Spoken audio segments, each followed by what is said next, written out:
Mwanangu leo yani hata sielewi kabisa. Mifumo leo naona migumu kabisa. Kwa nini? Sijui tu yani.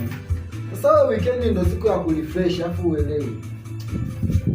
Kama kakwaya kametulia hivi, kwa naona kama nzuri hivi. Kakwaya kametulia, wewe unaona jinsi kalivyo. Hivi kwanza kanisani hivi leo wamefundisha somo gani? Kanisani wamefundisha biology na kemia. Yaani kanisani wafundishe masuala ya shule. Kwanza unauliza wewe ulikuwa wapi? Tulikuwa wote kanisani.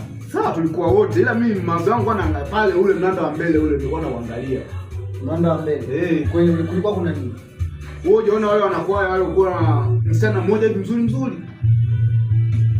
Kwa hiyo ni wewe ulikuwa mdau wewe yani kilichokuvuruga ni wanakwaya. Mimi kwa naangalia yule mwanakwaya yule. Kwa hiyo hata sielewi yani somo lilikuwaje. Ndio maana nimekuuliza. Ndio nimekwambia biology na kemia. Alafu wewe masuala yako unaenda kanisani. Sawa, wewe unaenda kanisani kufuata wanawake kwenda kwa ajili ya kwenda kusali. Basi unaona mambo yashakuwa mengi.